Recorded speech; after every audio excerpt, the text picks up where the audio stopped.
man with how I think.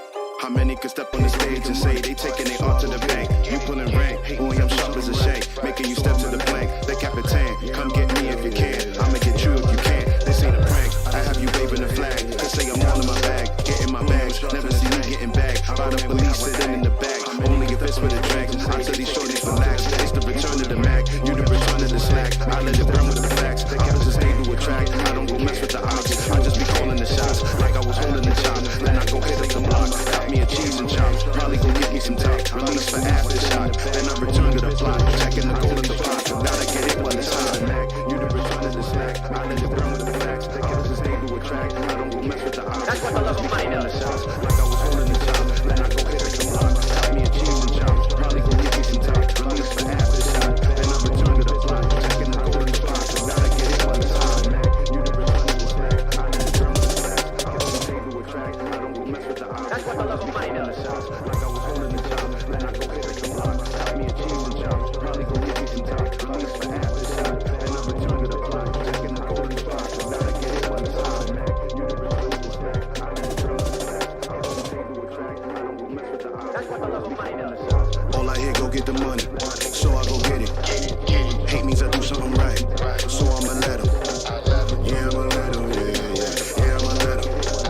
I hit the nail on the head, yeah, I'ma let him. All I hear, go get the money, so I go get it. Hate means I do something right, so I'ma let him. Yeah, I'ma let him, yeah, I'ma let him. I hit the nail on the head, yeah, I'ma let him. Early bird, go get the worm in the dirt. I can show you what I'm worth. My hands in the dirt. From where they look when you not. A hand in your purse. Hell if you think I'm last, stay. Last should be first. Go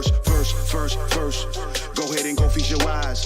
Chefing up, cooking them pies. Leaving no slice, believe on a guy. Who in demand and who got supplies? You on the land, me I'm fly. Look at the miles, I be in skies. Right by my side, miss look at them thighs. Up in Dubai. You see us. Black man, black sand beaches. Yeah. Backhand if you slick speaking. Yeah. Cut off if that hand reaches. Right. Sucker, I ain't about y'all leeches. All I hear, go get the money, so I go get it. Hate means I do something right, so I'ma let him. Yeah, I'ma let him, yeah, I'ma let him. I hit the nail on the head, yeah. All I hear, go get the money, so I go get it. Get it. Hate means I do something right, so I'ma let him. Yeah. Oh, hey, you gotta love when that works.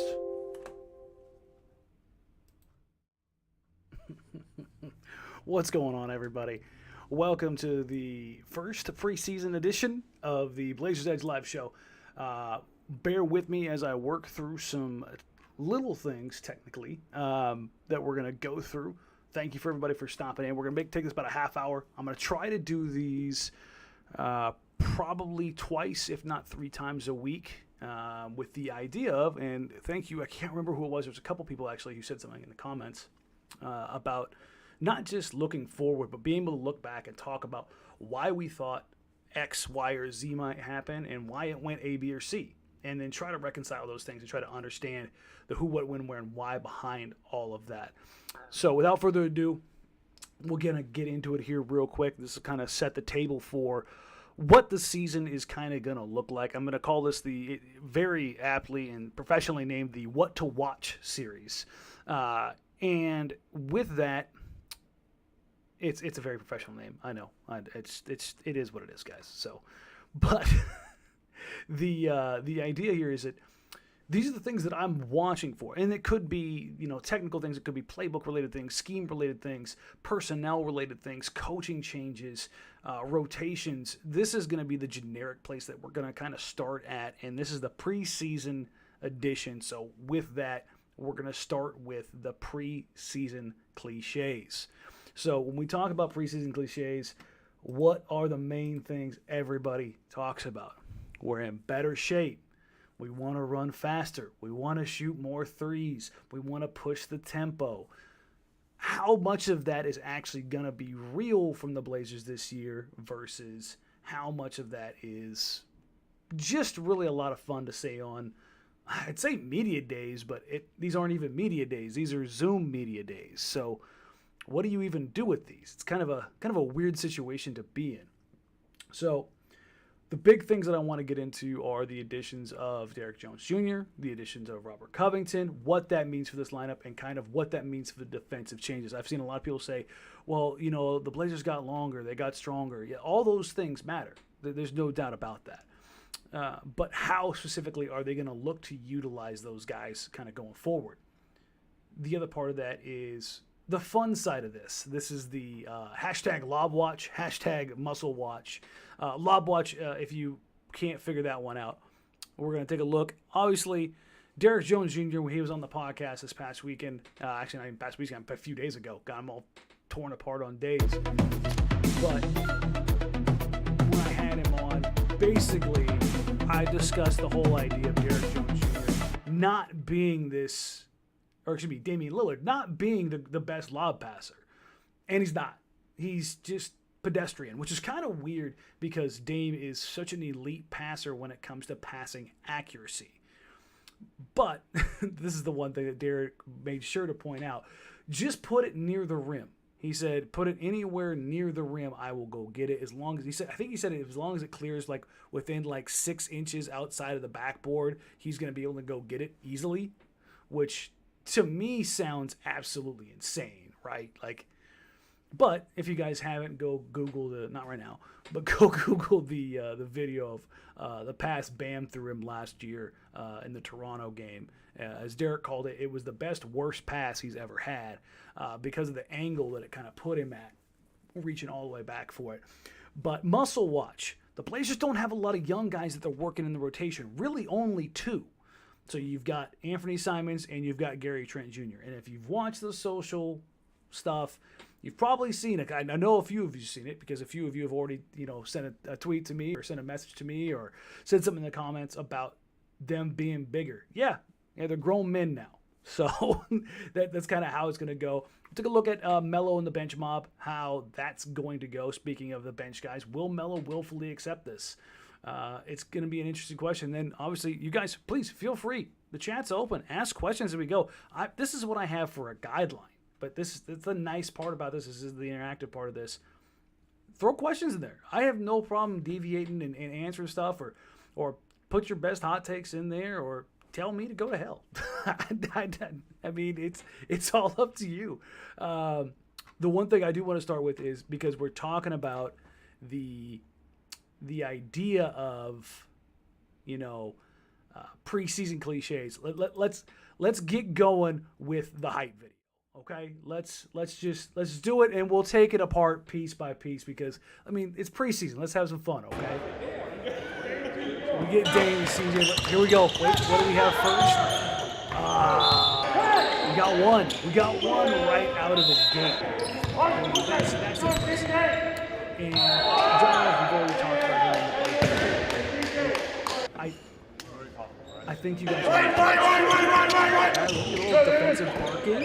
Pump and go, little show and go. Rodney looking good. Obviously not playing good. That's too good. Doesn't look like much, but if you listen to the other line. Great pass. And here we go. There it is. Very little muscle action. I'm going to be big too if I realize I'm going to pay attention to get this offseason. Everybody getting a little bit of shine. A little shot put in there. There we go. Two already in this video. So we've got 2 immediate lob threats that we're already looking at, and that's just part 1 of our social dive in. There was another one that came up. Let's see. It was, here we go. Let's go ahead and take a look at this one because I think this is the one that everybody kind of got hyped up about. This little hesitancy is filthy. We're at the point where I'm breaking down preseason training camp footage, but this is what I want to do. So we've got 2 Derrick Jones Jr. and put that already. And that, I took a picture of this and posted it the other day, just the kind of piece by piece. But just watch Watch the putback. Just look at Hoodie and Giles. Look at Hoodie. Stink face. He knows it's coming. Look at Giles in the background. Just Cantor, for his part, he does smile at the tail end of this, but just the reaction from Hoodie and Giles is just that kind of tells you how special of an athlete that Derrick Jones Jr. really is. Like that's how special he is. That's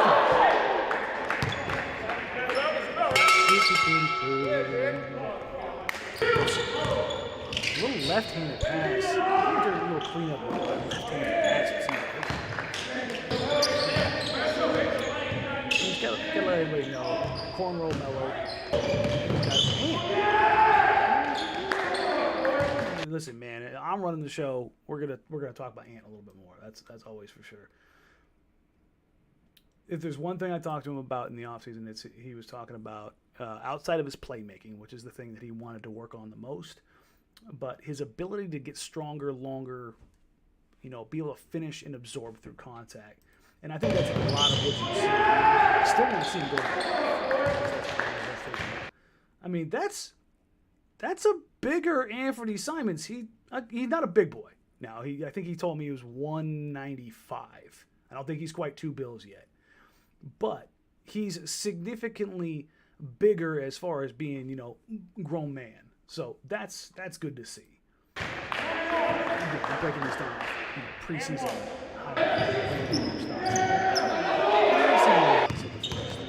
Be careful. Derek did say he just loves going after it. I don't know how much you want to go after those guys when they start getting in the bag at that point. Just, oof. Just gross. So, that's our hype watch, right? That's our, oh my God, here we go. But I just don't know if that's the way you want to see things kind of come out of that, right? So, as I kind of go through this, let's roll it back a little bit. Why haven't we seen Nasir in any videos? Screw it. Nas is not at the facility. You mean, thank you, Nibble. You can just kind of put it together, guys. That's what I'll say on that. I hate to do it, but there was only one player who tested positive. Everybody else has been through the facility except for Nasir. Just kind of draw the lines in that regard. But there's also another thing that I kind of wanted to talk about here before I get into the defense side of things. And that is that line about what will Dame add to his game. And a lot of this was spurred on by basically what I saw from Bradley Beal. He just kind of brought it out himself today at Wizards Media Day. Let me get that ready for you. There we go. Bloop. Let's kind of roll this and listen to. I would say a guy who I always respect and admire is Dame. I always like Dame's game. I watch him, just his work ethic, and he always improves his game every year. Every year he adds something. Whether he takes a step back and shoots it further. I think he shot further. He had shot a better percentage further away from the line than he did closer to the three-point line. And, granted, I don't know if you want to say that's good or bad, but, it just speaks volumes of him just putting things, into his game. He's a magnificent ball handler, get to the basket. He manipulates defenses, so I admire Dame and what he does, for sure. So, I mean, this is Beal talking about something I think Portland fans have become familiar with, right? I'm genuinely interested to see what exactly Damian Lillard brings back to add to his game. Like, I know we've talked about the whole idea of the half-court threes. Both him and Steph have this, agreement about it. How much of that is going to impact night in, night out? Like, the things that I've seen him really work on are, splitting defenses, creating the correct passing angles. The big one, obviously, is finishing at the rim, where he struggled early in the year, and then extending his range to no BS 30-plus foot range. Now, I will say, if he extends the half court range to where he's like 34, 35% from half court, which, God, that's just absolutely insane to think about. But if he did that, then maybe we would have to consider that a development. But now I'm just kind of, more than anything, I'm interested to see what way he kind of goes with that. But let's kind of flip back to the defensive changes, because I have harped on this. I've screamed about this. This is if you've probably yelled at me or been irritated at me because of the way that I have phrased or discussed this team on the wings for the past 5 years. Derek Jones Jr. and Robert Covington do a lot to alleviate those things. There's still going to be some shortcomings, particularly in the ball handling, playmaking department. But I don't think, unless you really understand how effective Derek Jones Jr. was in transition and at the rim, that you truly appreciate what Derek can do for this team. Yes, he's a poor three-point shooter. He's going to have to figure out how to be better from the corners specifically. But I think the Blazers have also learned from the past of having a guy like Evan Turner. I've already seen a few people say, he can't shoot threes. He's going to be like Evan Turner. Number one, Derek doesn't need the ball to be the most effective. Now, he needs the ball at the rim, but he has rim running, rim rolling, and kind of garbage gravity in the sense that he will pick up anything and everything that's loose around the basket, and he will just hammer it home. The more film I watched on him, the Portland needs one of these guys. Like, one of those times when Nurk draws two, but he can't quite get something off clean. Derek Jones Jr. is going to be there to put it back. Or when Nurk draws two, one of the things that Derek talked about when we had him on was, I said, hey, have you worked with Nurk? Have you talked to him at all about, hitting and catching backdoor passes? His whole thing when he got to that was he's thrown plenty of them on me. I sure as hell hope he's going to throw some to me. So I think that's one connection to work for on the offensive end. But when we flip it over to the defensive end, which is where Derek Jones Jr. and Covington's values are going to be found, it's in that their length, their anticipation, and how this is something that's going to be independent of them. How much will Terry Stotts let them be aggressive? This is a team that has been bend, don't break, particularly during the regular season. How much expending that energy is really going to matter when you're playing a game every other night. 72 games in 41 days is, I think, what the math turns out to be. And in that case, how are you going to stagger and make sure guys are under control, rested, playing within themselves, but also find a way to be more aggressive? If there's anything I can say about this Portland team that they have to do if they legitimately want to be in that upper tier, is that they have to be more aggressive. That doesn't mean they need to force more turnovers. It'd be nice getting easier points that allow you to not have to be in the half court and work so hard. But more than anything, you have to be aggressive and dictate. This is not a team that has been able to dictate defensively outside of the 2015-16 team, when you had a Nick Batum, when you had a Wes Matthews, a Robin Lopez, and a LaMarcus Aldridge. It's a hell of a defensive team. But with Covington and Derek Jones Jr., you have the capacity and the ability to be able to dictate to teams, particularly in the passing lanes and trapping above the three-point line, to be able to get the ball out of playmakers' hands and really be able to do something. Larry Brooks, what do you think of Gary Trent Jr. not signing the extension? Well, if you guys have been following me and talking about Gary Trent Jr. over the last couple months, I'm not surprised. I had heard from his camp that unless the max offer was on the table, which is roughly 4 years, $53.6, I think, million, that they were going to test free agency. And number one, let's take a look at it. Who's Gary Trent Jr. represented by? It's Clutch. They get their guys paid. Gary is on an upward trajectory that it matters.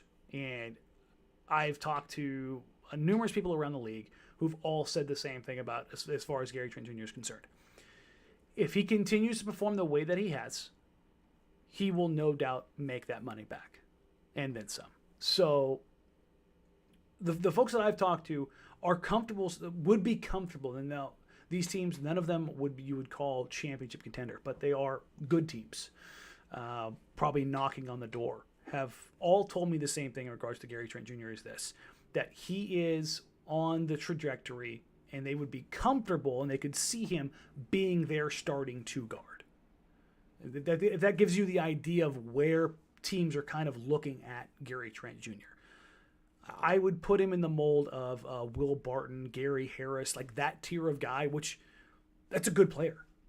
And if you get them for $13 million, $14 million a year, a guy who can give you 15 a night and maybe go for a 25, 30-point game, who's going to probably end up being a 38% career three-point shooter, who's dogged defensively, who has shown the propensity to be a lot like Wes Matthews and add a little bit more to his game each and every year.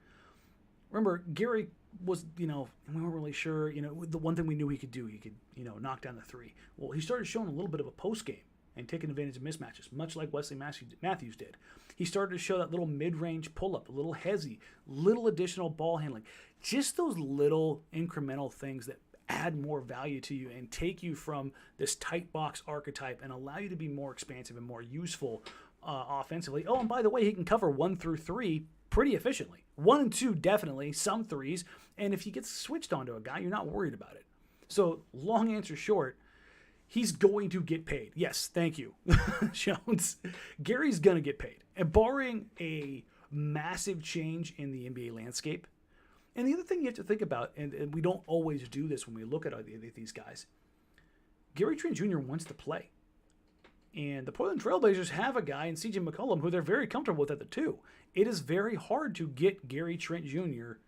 25, 30 minutes a night every single night without cutting into Dame CJ's minutes. You can slide Gary up to the 3, but is that really the best place for him and for this team? So those are the things that they kind of have to weigh going forward. But truth be told, when this is all said and done, unless things get drastically out of control, I firmly believe that the Blazers will look to keep Gary Trent Jr. And this is the one thing I will throw out there. Remember, the Portland Trailblazers paid over $17 million a year for Allen Crabbe. Gary Trent Jr. is already better than that player. So, Mom's basically look forward to tonight. Thank you. Yes, Shiloh. I am too. I am very much looking forward to tonight. I am amped up. I will be here watching the first half here and then heading down to the studio at halftime just because of COVID protocols. But Joe Simons and I will have your postgame immediately following. So as soon as the horn's over, boop, NBC Sports Northwest, Joe and I will have immediate reaction. We do have Dwight James and Jamie Hudson on site after the game. So those are things to look forward to. We're doing this kind of all out of order because, well, it's me and I'm not that organized. But one of the things I want to talk about here is Carmelo Anthony and this bench unit. That's another thing I'm going to watch tonight. Will Carmelo Anthony be willing to truly embrace and accept this role? When he first said it, I was like, oh, okay, I can get this. I wasn't, a fan of him coming back because I didn't think he would do this, but okay, I'm on board. But then he started talking about keeping my legacy. It doesn't matter who starts, it's about who finishes, and it's like, it still sounds like there's maybe a few promises that were made there, and teams that are legitimate contenders don't make promises to guys like that. So I'm a little bit leery of how that's going to go. But if the buy-in is there, him taking 8-9 shots as your, second bench guy, as your between him and Gary, depending on the matchup, whatever it is, sure. As long as, I should say, sure with a giant asterisk. Sure, as long as he's taking catch and shoot threes or end of shot clock shots that where he's bailing the offense out.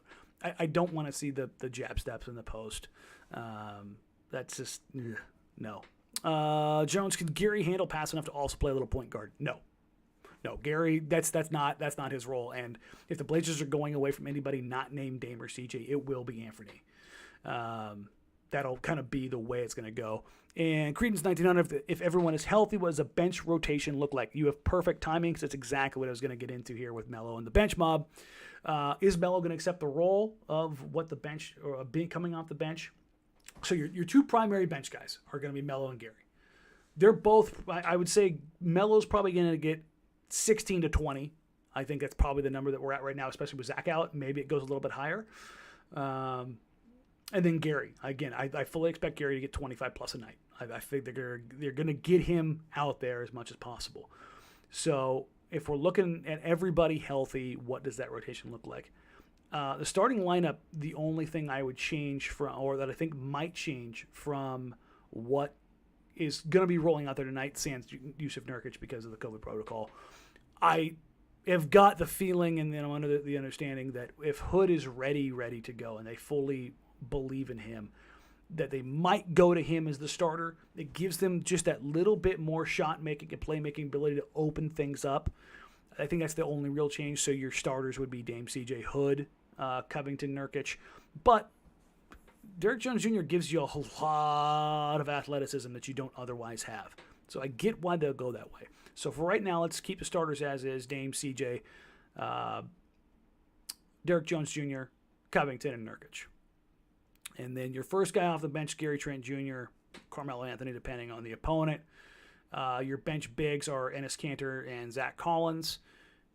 You might see Ant get wiggled in there. And then Giles as needed. I think there's going to be a chance for him to work some things through here. The Blazers definitely need his playmaking. They just don't have enough creation outside of Dame and CJ unless Ant pops, which I am all for. But it's one of those things where it's crazy. You don't want to see a guy do what got him 16 and 7 a game last time. Y'all analytics guys who never played basketball seriously are hilarious. Sure, I mean, go ahead and take the most inefficient 16 points you can ever find, man. I mean, you can take that hilarity and go ahead and write checks on it. But by all means, it doesn't win you games. It doesn't. And if he was the efficient player that people think that he is, or was the effective player that they think that he is, there would have been more offers out there than a vet minimum to come back to Portland. He was doing Portland a favor as much as Portland was doing him a favor. So that's the whole thing with Melo. I think I answered your question there, Credence, as far as the rotation goes, in that you're going to see Gary probably 25 plus a night. I'd say probably 16 to 22 for Melo, anywhere from 16 to 20 for Kanter, and then you might see Giles kind of working his way in there. Your offense is third in the league with him starting. Yeah, how's the defense? And then remind me again how Damian Lillard looked in those time periods. I mean, that's the thing. It was plug and play, man. Like this whole idea of him being that guy. It's crazy that people if you really genuinely thought and believed that he was that dude, why would 29 other teams not go for him? Like I don't understand why people can't wrap their head around it. Melo the dude coming off the bench, I'm all for it. Melo the starter makes no sense. Guys, just to be clear, we're talking about Melo, not Hassan. It's a different thing. Hassan was okay. I had my issues with him, but I knew why he was here and what he was doing. He was plugging in, filling in. He was a stopgap center. He did what he needed to do. Made me want to pull my hair out, but that's what it is. Do you think the Blazers got enough to have a good chance of beating one in the playoffs? And who's our biggest mismatch? They can catch a team. There's no doubt about that. They're going to need things that go their way. How much better can this team be? Dame is kind of the only way Dame really gets better is if he becomes legit MVP. Is if CJ becomes a plus defender. If Nurkic cleans up the little spots around the edge, becomes more efficient. I don't think Covington, Jones Jr. are enough to elevate you into the truly elite. I could be totally wrong, but when I look at those guys, I like them, and I think they're going to make this a better team, but I just don't think they're going to quite be there and be what you need them to be to get them over the top. As far as mismatches, the Lakers are a mismatch for everybody. I think the Blazers have enough to hang with Denver They have enough to hang with. The Clippers are a tough one because of their length, but also they're just a complete head case. That one's a tough one for.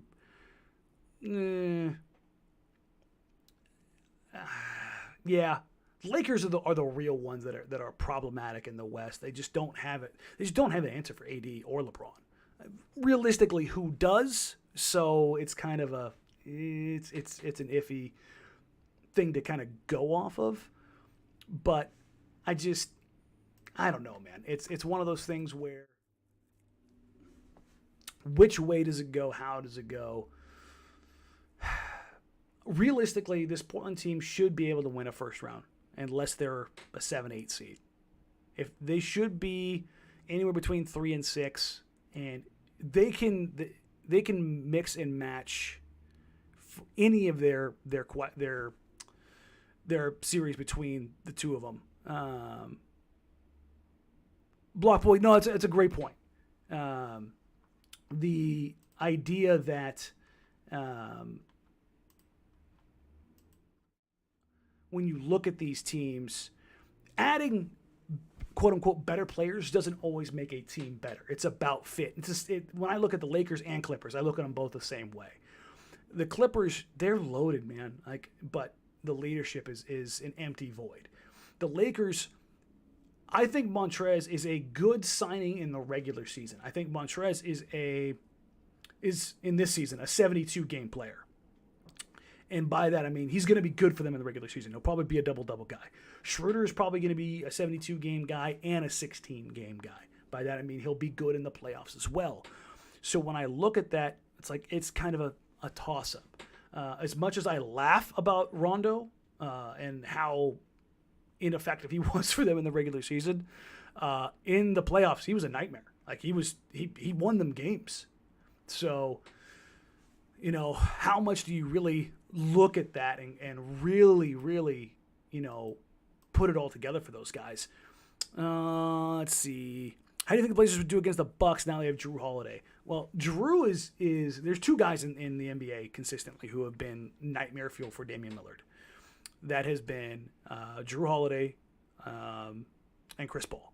Those are the two guys that have consistently bothered Damian Lillard, and it's because they know how to take angles on both ends. They know how to bump you. They know how to get away with stuff. They know how to knock the ball off. They know how to take away exactly what you want. If you guys haven't, I highly suggest going and checking out the JJ Redick podcast with Chris Paul that they did this past week. And when they talk about the taking a look at drop coverage and why they did certain things with the Clippers and understanding why this didn't work and that didn't work or this did work. Chris Paul is a basketball savant. And that's what kind of leads them to being a team that is able to, or at least whatever team he's on, to bother Damian Lillard. Drew's probably the best point guard defender in the league and has been for the past 4 or 5 years. Length, size, athleticism, very high basketball IQ, hell of an engine. And then Portland doesn't have a matchup with Giannis. I mean, when you talk about the big power forward wings, the Ben Simmonses, the Giannis's, the LeBrons, the unicorns, those kind of guys, Portland just doesn't have an answer for those. Now, they did go out and get bigger. If they're entirely healthy, Nurkic, Cantor, Collins, Giles, Melo, that's a pretty decent sized front line. You throw in Covington and Jones with their length.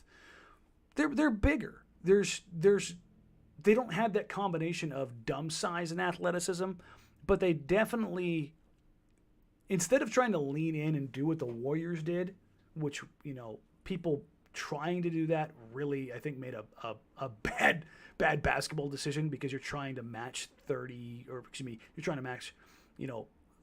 plus point per game Hall of Fame shooters in Steph Curry and Kevin Durant. And then, so you've got the greatest isolation scorer ever, the best shooter ever, maybe the second or third best shooter ever in Klay Thompson, and then the premier, defensive player for this generation in Draymond Green. Whereas I think you can get better as a team by, instead of trying to match, hey, we have 4 Hall of Famers, you have a better chance, it's still a small chance, of trying to match size. And if you've got size and skill, I think those are easier to attain and easier to impact a game. The Blazers will be tough, Backlund. There's no doubt about that. They will be tough.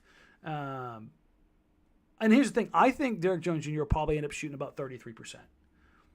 He's going to have, in the reason he came to Portland is because he had other offers on the table, but the offers that he had on the table didn't have the green light that came with coming to Portland. And that's kind of what Portland has to do in free agency. They have to offer a little bit more because it's out here in the boondocks. And for everybody here, no, I'm not trashing the city. That's just the way it goes. Most guys aren't from out here. They're not. I mean, you got the Seattle guys, you know, the Brandon Roys, the Jamal Crawfords, and Nate Robinsons, and all those guys. But most guys, they're not from here. They're from L.A., they're from Texas, they're from New York or Florida or the South, which all those places are significantly different for all the reasons you can fundamentally guess. And to come out here, on top of those reasons, you've got financial tax reasons that are difficult to overcome. So what Portland has to do beyond offering money is say, hey, we'll give you more of a green light. We'll give you more of a role, even if that player may or may not be ready for it. So with that said, I firmly believe that Derek Jones Jr. is going to have a good season. I think he's going to be that guy. I think he's going to be the better version of Mo Harkless. In fact, let me roll that back. I think he's going to be the version of Mo Harkless that people think Mo Harkless actually was. There was a lot of people who thought that Mo was this player, that he was super valuable, he was going to give you this, this, and this. His effort was very inconsistent. Derek Jones Jr. is a G League guy who hustled his ass off. You're not going to question his effort. He's not going to stop back cutting. He's not going to give up on plays or on possessions or just stand in the corner. If that were the case, he probably wouldn't have greenlit the deal to come here. There's some truth to that, Backlund. As far as he wasn't entirely unplayable. They just had other options they'd rather trust. Andre Iguodala is not a lights-out three-point shooter. Jay Crowder is not a lights-out three-point shooter. But they are veteran-proven, late playoff winning, championship contending talent. Derek could turn into that. But, I mean, both those guys are broke boy shooters in Iguodala and Crowder. I mean, they aren't knocking them down left, right, and center. But come big games, or in Crowder's case, come contract years, they shoot better. But, again, I think there's certainly some truth to him not being out there because of his lack of shooting. But the other part of it is they had better options in the sense that the veteran talent that they trusted. The one thing you got to remember with Derek is he is 23 and he is still relatively inexperienced. So, all right. So we kind of covered everything here. I'm trying to keep these about 30, 45 minutes. We're about 40 minutes in about now. The last thing I kind of want to touch on here is something that Terry Stotts has done pretty consistently through the preseason, which is to just get weird. I want to see him get weird. I want to see him throw like Giles in at the 4 or put him out there and quite literally turn him into give him the Jokic treatment where they just run the offense through Giles. Just want to see them get a little bit weird. Let Ant run a whole damn quarter as the primary ball handler. Then run a quarter with him as primary as the 2. Try Derek at the 5 just to see what kind of pop-ups and kind of going into that. Guitarist. I'd like to hear expectations for defensive schemes this year. Terry alluded to changing things up. I think we'll see it. Remember, he hedged briefly with Plumlee. We kind of hit on this to open it, but I'll touch on it one more time because I think this is the thing that's probably most important. I fully expect Derek Jones Jr., Robert Covington to be given the green light to be more aggressive in passing lanes and to press higher on screens. What remains to be seen is whether or not Yusuf Nurkic will step out higher in the drop coverage. So typically with the Blazers bigs, they have tried to bring the big out to about the free throw line extended. But that's still a lot of space for a heady guard to get downhill. I don't know if we'll see it tonight. I got to take a look. I can't remember if Fox is playing tonight or not. But Fox is a guy where he can turn the corner. He's arguably one of the 3 fastest guys in the league with the ball in his hands. So you make a mistake, a guy like that'll kill you. But this would be a good place to try it out. There's no doubt about it. I would expect that, especially adding Covington and DJ, that the Blazers are going to look at some zone concepts, some zone principles, just kind of see what pops up. I think after seeing what happened in the bubble, I think Terry and the rest of the staff are going to be open to a few more changes. Number one, just the flexibility. It's a copycat league, to being a little bit more flexible. But more than that, more than anything, it's having the personnel that can actually execute things and be aggressive. That's where I think is going to be the most important for this team, kind of going into this. And that's probably the thing that I'm going to be watching the most, is to see how they attack both on ball and off ball, where the low man gets to, how much pressure they're putting, how much they're looking to get a guy to reject the screen. Are they going to try to force over the top every time, or guys going to try to fight over?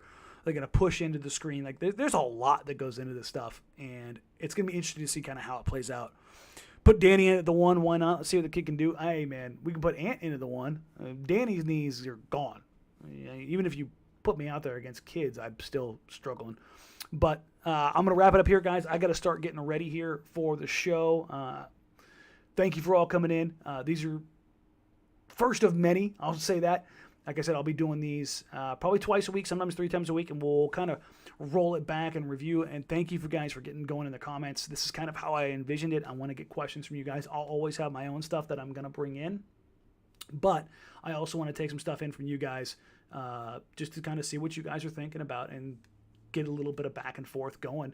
Try to understand this team and this season and everything else kind of going a little bit better and be a little bit more interactive. That's what having all these platforms and investing in this stuff, it's kind of what, it's fun for me now. So, hey, man, thank you for the question. I do appreciate it. We'll wrap it up here. We'll revisit a lot of these topics and see how things kind of went through the preseason. If you guys have got questions, please feel free to reach out at Danny Meringue on Twitter.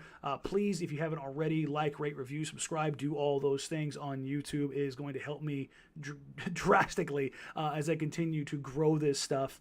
I'm sure you guys can kind of take a look and see how the monetization platforms for YouTube work. So I've got some work to do to kind of get going to where I can really invest more time and resources into this and make this more enjoyable for you guys. And again, thank you everybody who's been supportive and been there. This has been awesome so far. The feedback has been great. Thank you. Like, rate, review, subscribe, do all the things. Enjoy the game tonight.